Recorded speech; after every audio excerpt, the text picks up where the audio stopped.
Hi guys! Ito na yung mga binili naming solar battery. Kakabitan na namin ng Continue to BMS. nung isa kong video.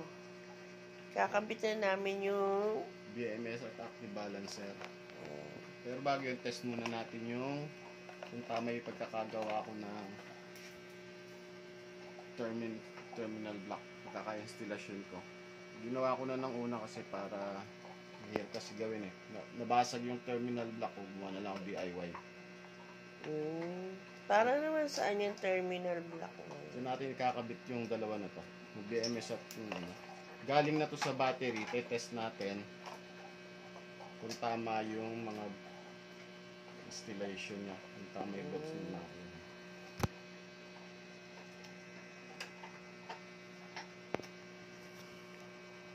13.5. So tama yung total niya. Tingnan natin yung per cells. Apat na cells yan. 3.3. 3.3. Mahina yung isa yata. Something. 3.3 din. Pare-pare silang 3.3. So pantay-pantay halos ang karga ng battery. So, dito natin yung ito yung wire para sa BMS. So, yung marunong dyan, alam na kung ano gagawin dito. So, wala rin akong ring. Gumawa lang ako ng lahat ng dulo. Nagbilog lang ako ng wire. Tsaka hininang ko para matibay siya. Same lang dito nang ginawa ko rin. Same lang din sa wire ng active balancer. Nagbilog lang ako. Sinolder ko para matibay siya. So, hindi na natin ikabit.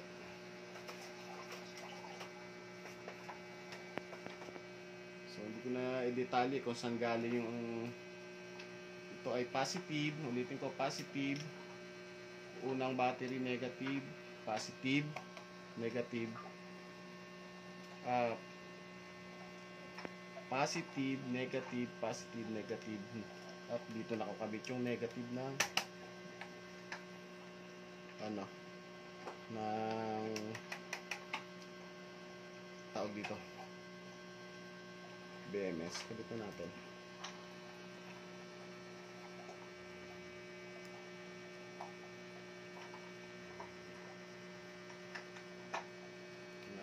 Natin yung una.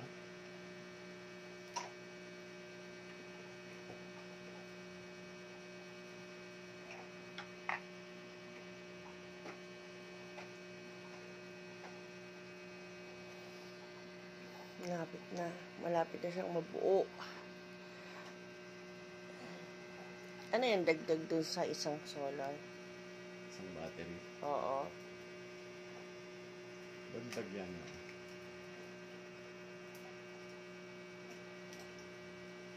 So, alam niyo na yung mga ano niya, kakasunod-sunod niya sa marunong. Mahirap kasi yung may mga planong magpalagay ng solar battery at magkaroon ng solar sa bahay nila, ayan po, pwede nyo po ito maging gawing guidelines kung paano po magkaroon sa inyong bahay ng solar battery para makatipid po sa kuryente. O yung mga iba naman pong wala kuryente,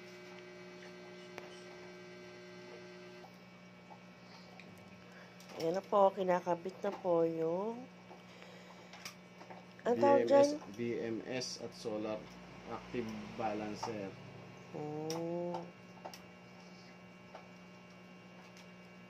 Dapat pala may balancer yan, ganun ba yun? Para yung battery hindi na unang maubos yung isa, hindi maunang mapuno yung isa pag nag-charge. Dapat sabay-sabay silang madi-discharge, sabay-sabay din silang ma-charge. Yun ang trabaho ng balancer. So, may iwasan yung pagkasira agad ng battery.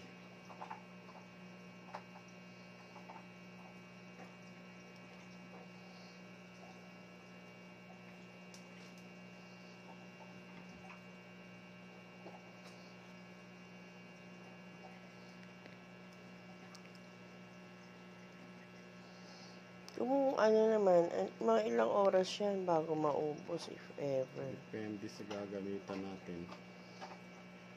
Sa gagamitan ng isang, may May isa mga kang, computation yan, mahirap naman natin computein pa. Basta more or less, ang 100 AH, pag ginamit mo sa motorize, siyempre mabilis maubos yun. Siguro kung sa gamitin mo yan, ang 100 AH, gagamitin mo sa isang 0.5 horsepower na swerte ka siguro tumagal ng 2 oras, 3 oras, swerte na yun. Pero walang ibang kasabay yun. ano yung halimbawa nun?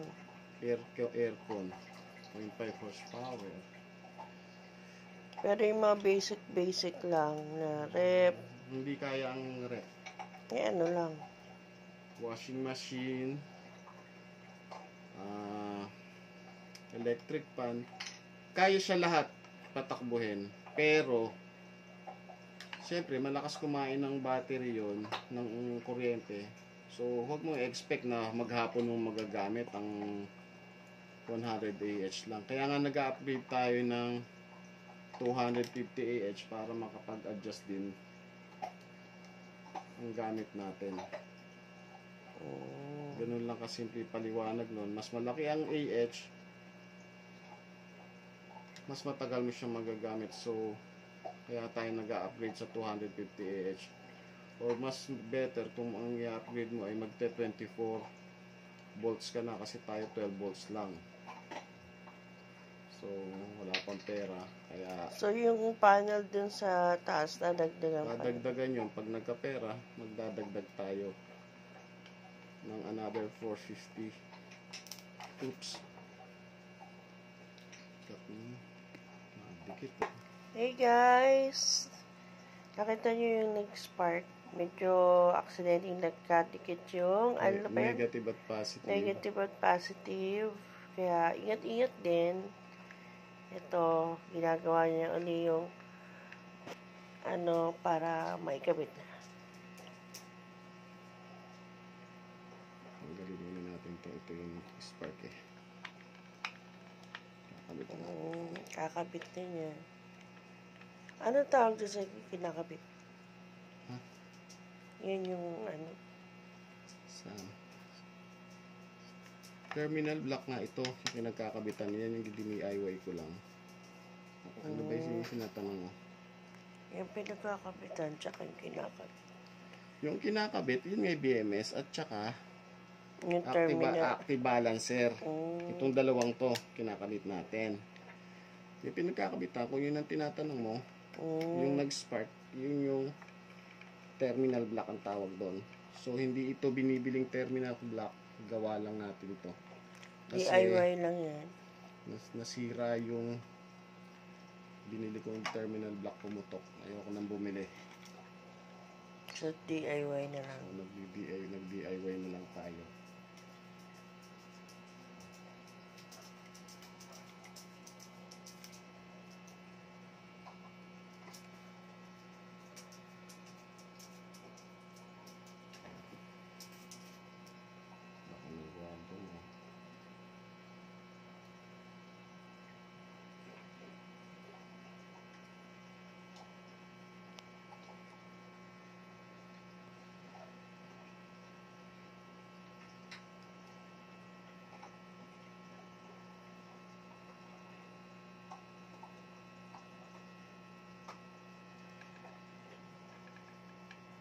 Medyo matagal din pala gawin yan.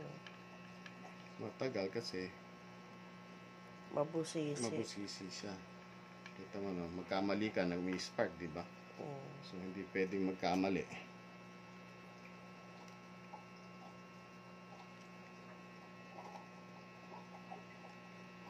Bawal magkamali, masusunog, masasayang ang pera.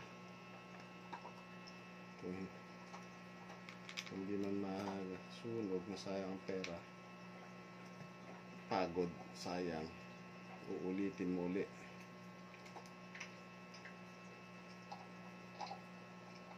Kaya dapat bago mo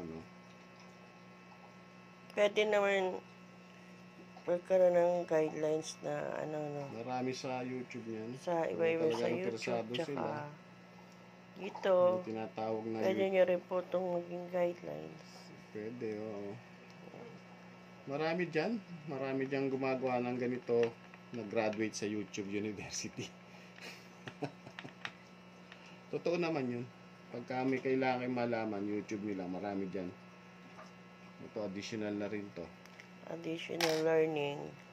So, test natin Additional kung lang po ito. tama ang... Bakit nga pa man yung wire iba-ibang kulay? Actually, hindi naman. Ito nga, oh.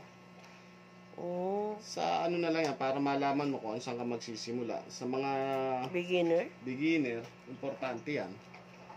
Pero sa nakakaintindi na, kahit baguhin mo yung kulay niyan, okay na yun. Kamukha ito, pinadala sa atin, puros pula. Puro pula siya, tas isang black. Ito, iba-iba. Pero ang ano niyan, ang katumbas niyan, parehas lang din naman. Dito. Dito ang ginamit kong ano, puti at pula. Puro puti nga halos, tas dito lang sa dulo kinapos kasi. So, tingnan natin kung gumagana dito sa balancer. Negative, positive. Supposed to be maging okay, 13.5, 3.3, 3.3, 3.3, 3.3. So, tama yung kabit. Gumagana to. Dapat ba talaga 3.3? Apat ang cells kasi niya sa loob. Ang buong bolts niya, kada cells is 3.3. 3.2. Medyo sumosobra lang pag full charge. Yun yung standard. So, apat siya na cells sa loob para makabuo tayo ng 12 volts. 12 volts. So, pag kinumpleto mo siya sa dulo,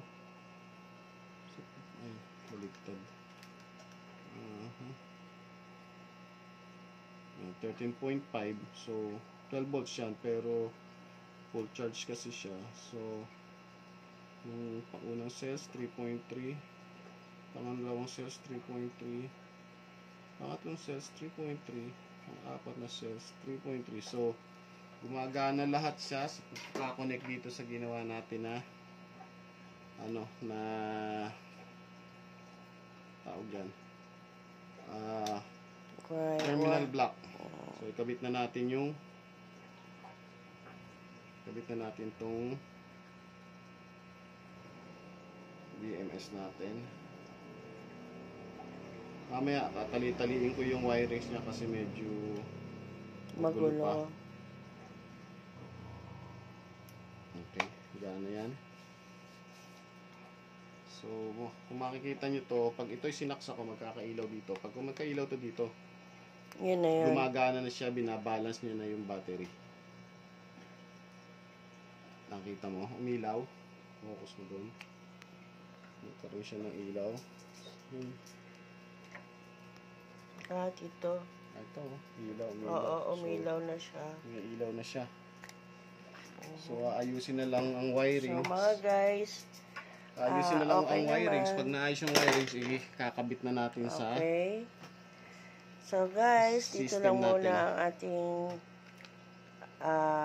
video ngayong gabi.